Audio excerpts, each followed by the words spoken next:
Hola, welcome to El Calentón, el verdadero calentón de mi gente, a Latinx podcast about current issues, news, culture, music, food, and politics, y todos nuestros hot takes.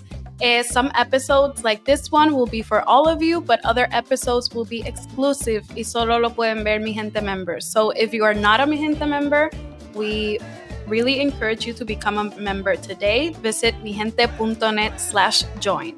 And hello, I'm Aliana Margarita Bigio Alcoba to name all my names. I'm a content creator. Yes, mi madre me mata, siempre dejo el alcoba. I'm a content creator with Mijente, and I'm very happy to be here again. This time kind of hosting, pero aquí está Cinthya todavía, don't worry. Y Jorge Gutierrez, que están super excited. Hey everybody, te voy a robar la idea. I'm going to read all my names. Jorge Alberto Gutierrez Cortés. Muy bien, zumba Cinthya. Hey, we share the mic in this house, in this podcast. Yes, we do. Cinthya Abigail Rodriguez Padilla. And I always tell my mom, why'd you give me a pilgrim-ass name, Cinthya Abigail Adams? Abigail. Abigail, I didn't know that. Abigail. Good to Abigail. know. Why do our moms insist como en segundo nombre de señora? Mío es Margarita. Like, Margarita. I would never... No, una bebé ahí que se llama Margarita. Ya tiene automáticamente... The baby is 80 years old. Margarita la diosa. Nobody in your Margarita family la say diosa de la Margarita? cumbia. ¿Qué dijiste, Cinthya? Margarita la diosa de la cumbia. Yes. Ah, perfecto. Sí, en mi familia muchas margaritas, many margaritas. So it's a popular name in our family. Well, I'm super happy to be here. Ya estamos in holiday season. We feel it. You feel it. So we're very excited to be recording this last episode de este season, right? Went by fast. That's If you haven't checked out the other episodes, yeah. Yes, it's the end of the year. Hopefully, y'all get to rest, re-energize, porque 2024 va a estar cabrón. Sabroso. Va cabrón. Y sabroso. Esperemos. Y caliente. Yeah. Y caliente. Y desde el calentón, we will definitely talk about 2024. But today, we wanted to highlight everything that Mi Gente has been working on in 2023. And obviously, we use the framework Sin, Contra, Desde. So that's the way that we are going to organize this conversation, para que no se nos quede nada, everything that we have done Sin, Contra, y Desde el Estado in 2023. And if you're familiar with our work, you've likely heard us talk about the importance of building Latinx power, Sin, Contra, y Desde el Estado, within, without, and against the state. We took this framework and way of doing activism from El Movimiento de Pobladores en Lucha, MPL. And this framework has been like super key in everything that Mi Gente has done. And also as someone who joined Mi Gente in 2021 that didn't know about this framework, it has also helped me in my activism and understanding que hay que meterle de todos lados. Hay que hacer todas las estrategias si queremos cambiar esto. So we're going to be talking about all our highlights de nuestro framework, el framework que usa Mi Gente. And we would like to start with Sin el Estado, talking about la vida local. Jorge nos tiene mucho que decir de eso. Yes. And I think it's been a couple of years now que we have this program que se llama La Vida Local because, pues, we know that our communities, right, oftentimes are neglected by the government. And we know that our people self-organize and have the autonomy to provide the support and services that oftentimes, again, our government doesn't provide for our people. And this year, we supported 7 grassroots organizations and collectives who are doing Sin el Estado work in the U.S. and Puerto Rico. Also that, these are groups that are building community autonomy for our gente and reimagining the ways we connect in relationship to our own selves, each other, and the world around us. So we want to give a shout out to those organizations who are doing amazing work, como Birth Comadres Collective out of Austin, Texas, Colectivas Son Queers in San Antonio, Texas, Finca El Vapor in San Lorenzo, Puerto Rico, Flowers and Bullets Collective in Tucson, Arizona, Hummingbird Farm out of San Francisco, California, Justicia de Sanación para Vieques in Vieques, Puerto Rico, and Monarch Midwives out of San Diego, California.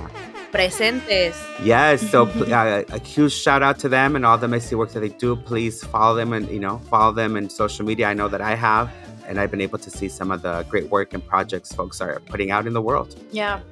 I love La Vida Local work, especially because you get to know like more groups that you didn't even know. Por ejemplo, in Puerto Rico, there are so many groups, and getting to see them like como recibir esta ayuda y recibir estos programas that they deserve is super exciting for me. Y es un trabajo, it's such an important work, el trabajo sin el Estado. Y trabajo that oftentimes is not funded by foundations or philanthropy, right? And so I think that this is a way for us to give some funding for those folks to continue doing that work that they're doing. Yeah, because in a lot of ways, Sin el Estado work como fills up the gaps that the state has abandoned. And what's going to be interesting about this conversation is that Sin Contra y Desde framework sometimes transitions from one space to another. Sometimes organizations or groups fill up estos espacios dejados abandonados por el Estado, and then they create the conditions para que el Estado diga, okay, esto tenemos que atenderlo, claramente la gente ya se ha organizado. So I think that's one of the things that I find very important about Sin el Estado work, like ocupan esos espacios sin pedir permiso. And it's really about the community que crea ese poder para hacer eso posible. So, ¿qué piensan del Sin el Estado work? See, I mean, I was gonna say what you shared exactly. Estoy de acuerdo. I think that also Sin el Estado work is so visionary. And what does the state love to do? They like to co-opt our imagination. They like to co-opt our shit. And so I think that we've also seen, particularly around Sin el Estado strategies, like how they become co-opted by the neoliberal state. I think, example number one, the free breakfast program from the Black Panthers that other groups did too, right? Like the Young Lords, and how that became a project of the state, which we do, right? We want these things it shouldn't have to be the community providing them, right? It's the state's job to make sure that we have these things, and we don't have them, but we're aware of all of those different layers. Definitely. So, with that said, let's talk about Contra el Estado. Cinthya, ¿qué hemos hecho contra el Estado? What have we done in 2023? Hablando del Estado, el golpe avisa. So, Contra el Estado, when we talk about Contra el Estado, we talk about contending for power directly. So, Contra el Estado is about campaigns. It's about direct action. It's about going against the attacks on our communities and in all the ways in which they show up and happen. And so I think that Contra el Estado is about ringing the alarm and exposing the systems of oppression that we see and making our demands really clear. And so whether that's putting up our bodies, our time, our energy on the front lines, that's the Contra el Estado work. And I think it shows up in our work in many different ways. That's, also the kind of work where Mijente comes from, particularly around the Not One More campaign. Pero I just want to talk about los traicioneros for a little bit. So, Dime, Chicago. Sí, déjame te cuento, here towards the end of the year in Chicago, we launched Los Traicioneros, which talks about Latinx city council members in Chicago, especialmente 5 de los 50, 5 out of the 50, that are Latinx city council members that have consistently turned their backs on our gente. And it was important to expose them in that moment because, as we know, all over the country, folks have fought really hard for sanctuary protections, and they mean something, right? They mostly draw a line between ICE and local police. And so now to have some of these traicioneros be like, to roll back these protections, and we're going to say that we should get rid of these protections because of our new migrant neighbors coming into so many of our cities, like, no manchen, right? Tomato. Right? And that's why we do the work of Contra el Estado. And so Los Traicioneros versus the Chicago Welcoming City Ordinance, Chicago Sanctuary Policy is one of those ways in which this work shows up. And I will say that today, if we can get some round of applause, some matracas, because today Chicago showed up and rejected these efforts really explicitly. Today, a question that some city council members like Los Traicioneros wanted to get on the ballot that said that we would roll back these kinds of protections was not allowed to be on the March 2024 primary ballot. So Shout out to Yes. Yeah. to all the Amazing Mijente work. members and all the other organizations, all of our partners that have been throwing down on this. So that's a little bit about Contra el Estado. ¿Qué dicen ustedes? Yeah, and if you haven't checked out the campaign, I want you to see the very dramatic graphics that we did, the comms para estos traicioneros. We took all their pictures and posted them. I also saw the march with the Grinch that Chicago did. I thought that was so clever.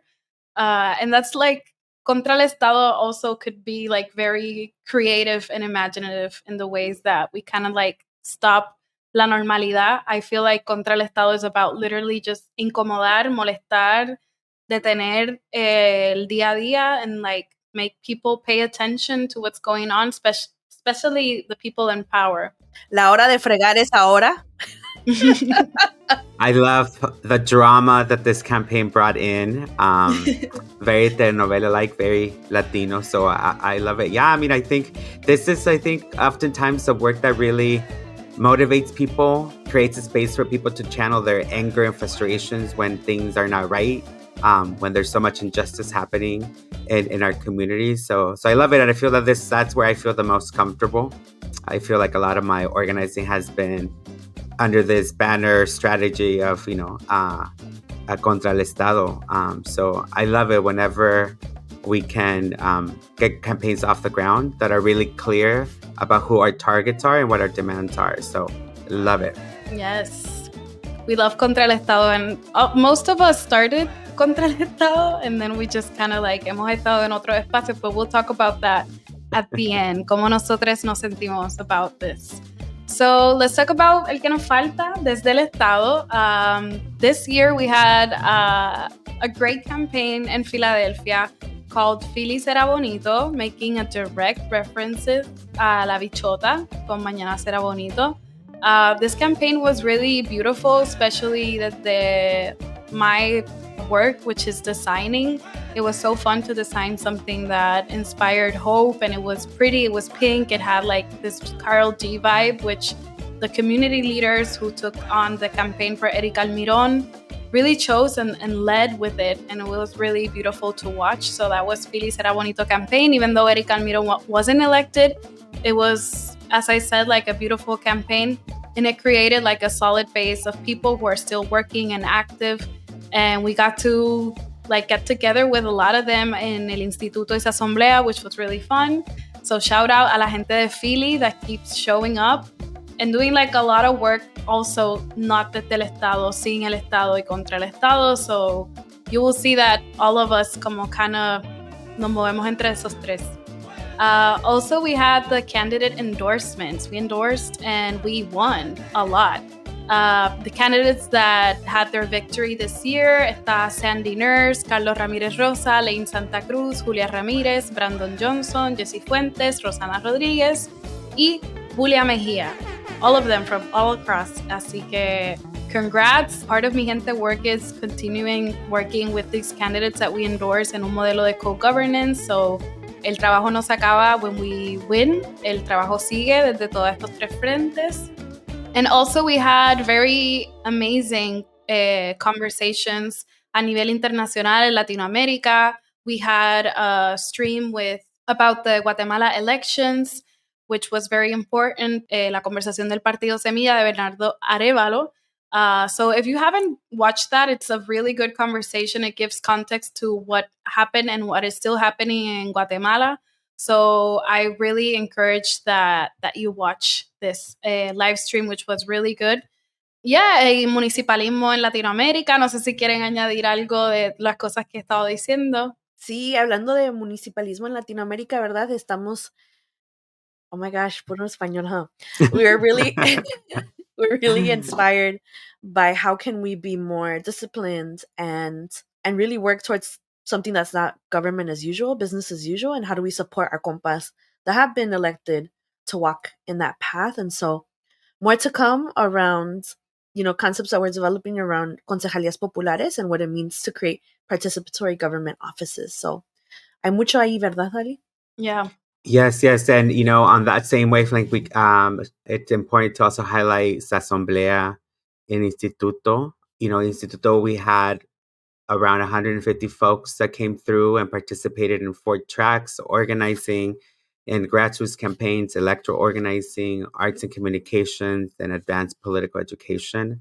And I think, we were able to bring in a lot of these conversations to that space, into those trainings. And then as Asamblea, we just saw a lot of new folks, including our folks who are part of the Philly Será Bonito crew in Philly and other places from like Arizona, Texas, Georgia, Puerto Rico, and so many other places. And we saw a lot of new faces as Asamblea this year. And I think that's exciting. And I think we also have a little bit of work to do to get to know who our members are in, right now and as part of our base.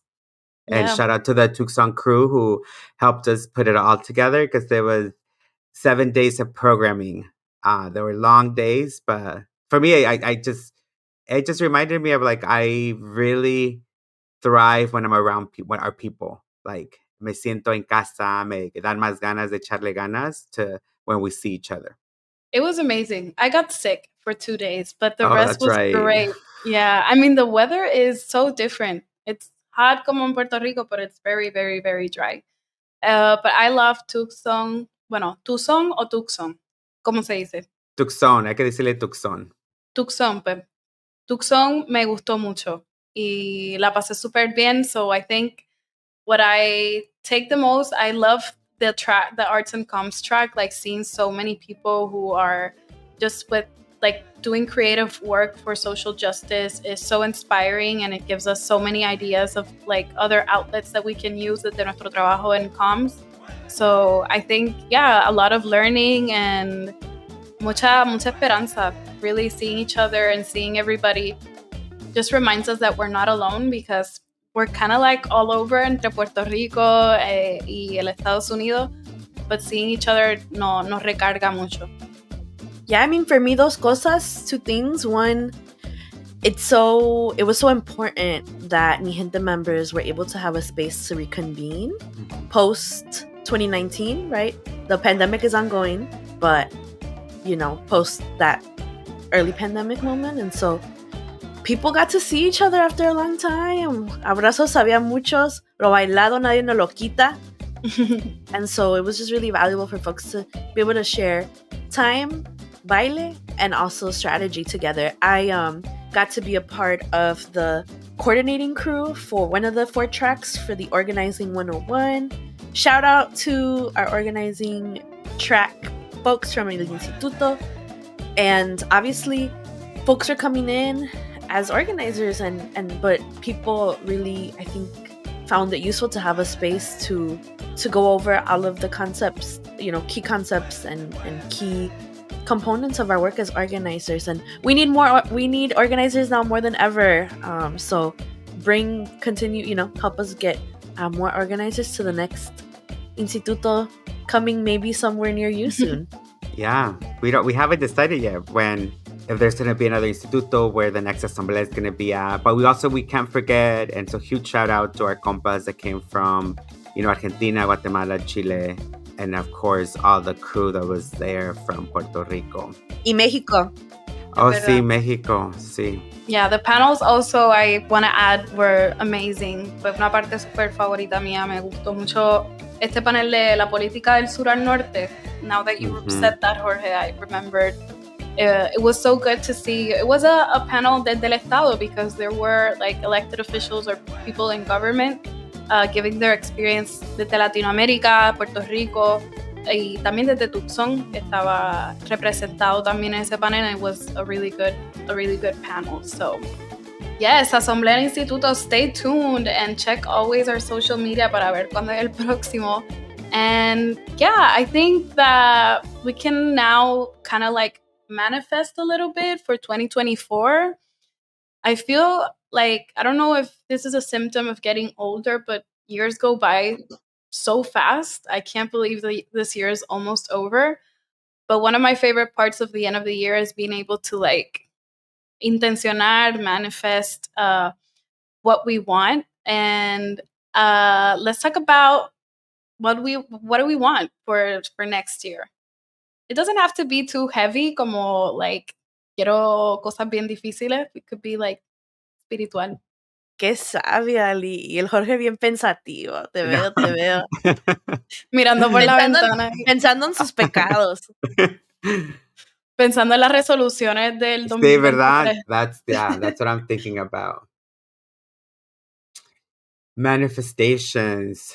I don't know, in some ways como que just for like life to be easier on our people, you know? Just how expensive life is, you know, and all over the place, right? Like the US and in other places of the world. Yeah, like I don't know. I know it's gonna be like the elections are gonna be taking up a lot of the air and space and the work that we're gonna be doing. But I hope that we can find moments of inspiration and joy and pachanga, perreo, jangueo, and you know, and yes, and that I hope that we can tengamos como más space to have like principled disagreements, you know, porque we're not gonna agree on everything. But at the end of the day, we just gotta roll up our sleeves and do some work to get some wins for our people. You know, our families, our compas, you know, deserve some wins. It's been a freaking hard year. Yeah. I have no idea what to manifest, honestly. I mean, but like we can also make it personal, something personal too. I'm gonna say on a personal level, I'm manifesting cooking more. I need to stop ordering food. That's what I'm manifesting. I need to cook more. I've moved recently this summer, so I feel like I haven't gotten like como set up en mi espacio, así que quisiera eso como estar más hogareña. So yeah, that for me. I have to think about the collective manifesting. Yes. A ver tú, Cinthya. Algo que no sea esto, Dios, por favor.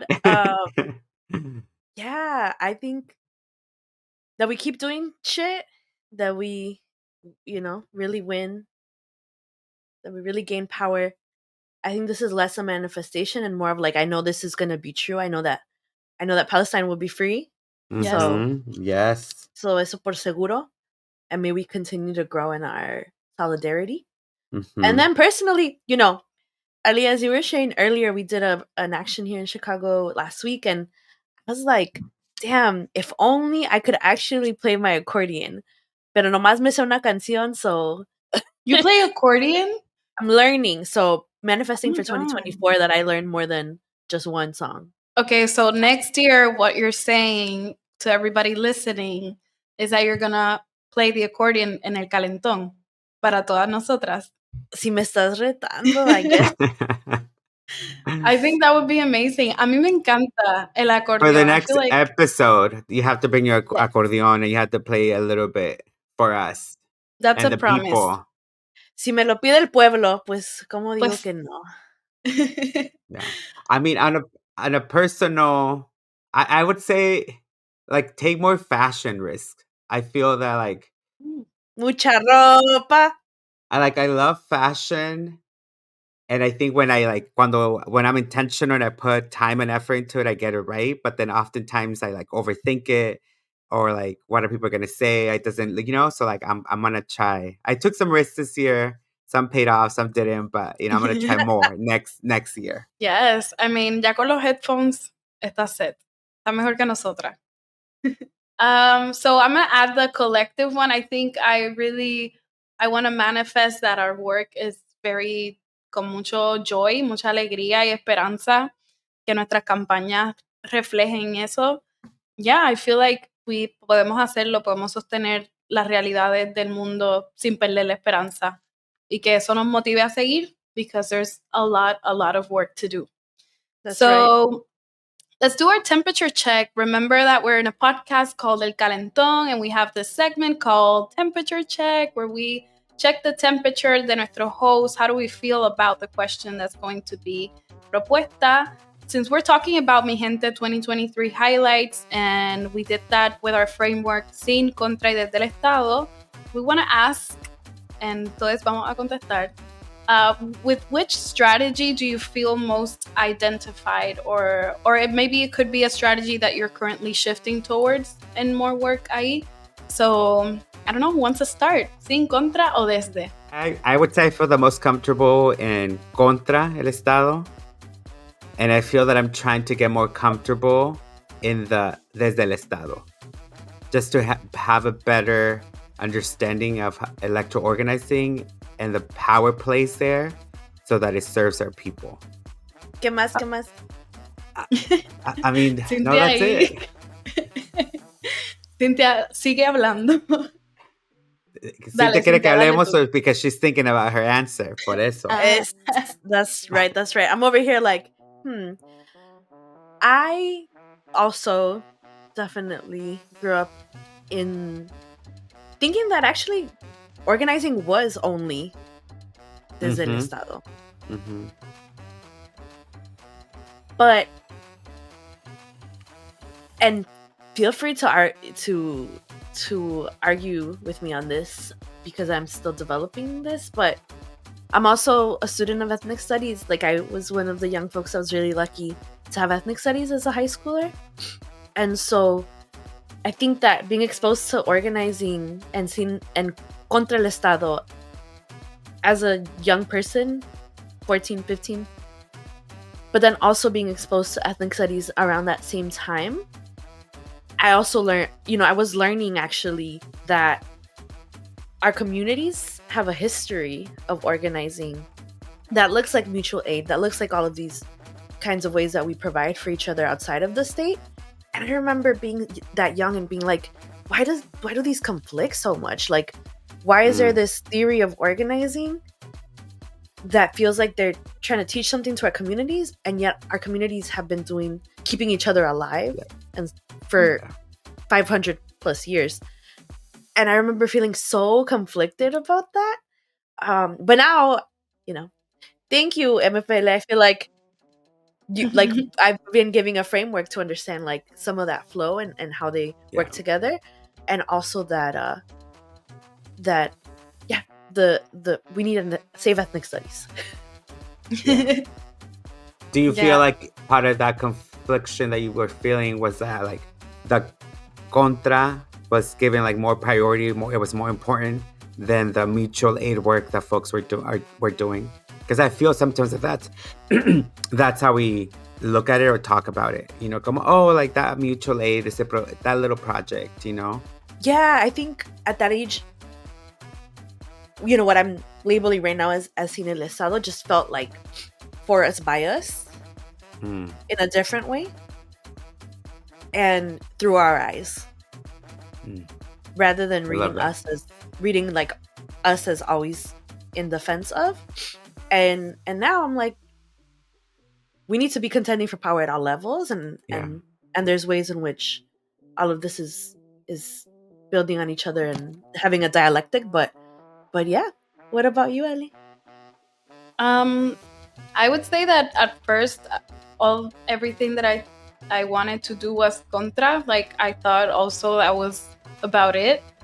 And definitely, I feel more comfortable Contra el Estado. I feel like when we talk about Desde el Estado work, which I'm trying to get into more, especialmente en Puerto Rico, también with Mijente, understanding it more, is like, como also desde ahí we can take our reclamos and be strategic about it and like put people in power que venga de la comunidad and that que responda a la comunidad, like that's possible. So yeah, it has definitely been a shift. I feel probably more comfortable Contra because I don't know, fue como casi todas nos acercamos a este trabajo, y siento también que desde el desde y desde el sin, you kind of need to propose, tienes que decir, okay, Contra is more, I don't like this, como this doesn't work, vamos a parar la autopista, vamos a hacer cosas, pero sin y desde, you kind of need to imagine solutions, and desde sin, pues literally como vivir las soluciones, vivirla en comunidad y trabajarla and be consistent about it. And I think that's the part that Jorge was saying, like sometimes we give more attention to the Contra work than the scene work. And I feel like that happens because scene work requires just like showing up every day and being consistent. And it's not like a big boom como hicimos una protesta that took everybody's attention. Like, you have to show up every day. And me hace pensar en el trabajo de comedores sociales de Puerto Rico, which has been consistent o sea, desde siempre, desde que comenzaron hasta ahora, y su consistencia ha logrado hacer a great impact en Cagua, que es donde yo vivo. Bueno, no vivo ya ahí, pero soy de ahí. Y yeah, and I feel like it's showing up every day y estar para la gente y reconfigurarse cuantas veces sea necesario. So I feel comfortable Contra because it's lo que más conozco, pero I definitely want to like lean into more and finding más entendimiento de la estrategia desde y sin, because I feel like all of them together are equally important para el trabajo que estamos haciendo. Yes, and if you want to know more about Sin Contra y Desde strategy, check our amazing video linked in the description. It's a beautiful video. It's illustrated kind of like with watercolor vibes, very colorful. I love it. When I first saw it, I loved it, and I've sent it to a lot of people who want to know more about Sin Contra Desde, so it's a very good video to get more context on what we've been talking about. And shout out to Salem, Mijente member from our Mijente staff who had, such a big hand in making that happen. Yes. So I think this is the end. We did it. We terminamos 2023. I am so proud and happy to be part of Mijente y de haber trabajado con ustedes and this experience de estar en el Calentón. It's a season of many, many emotions and complicated scenarios, and it's not happy all the time. It doesn't have to be. I want to give a shout out to Comms de Mijente. We will be publishing a few series called En la Mesa No Se Habla, pero sí se habla, de política y religión. We posted our first piece right before Thanksgiving, and it was like just resources and examples on how to talk to your family about what's going on in Palestine. And we will be posting more of those series because we know that holidays require to, see family or see people that you don't often share space with, and it might not always be comfortable and the topics might get heavy. So we're here for you, and we hope that this series gives you ayuda, apoyo, o acompañamiento, that you're not alone in that dinner table, and that we can have complex conversations, and we can be in disagreement, and we can stand up for human rights, for what we know to be right for our gente, and also like ser familia de gente que no, y a veces es complicado, but we're here for you. Fuera. No voy a ir a la cena familiar. Aquí llegó la problemática. And a special shout out to all of our compas that are tuning in that are going to be working during these holidays, that work during the holidays or will this season in particular. Shout out to all the industry workers, bartenders, meserexes, carterexes, mail persons, everyone who's serving the drinks, who's wrapping the gifts, who's dressed up as Santa Claus, all the things. Te vemos y estamos aquí pensando en ustedes. So tip well. And be nice to also retail workers. People's dignity is more important than gifts or material things. Yes. Bueno, pues hasta aquí llegó este episodio.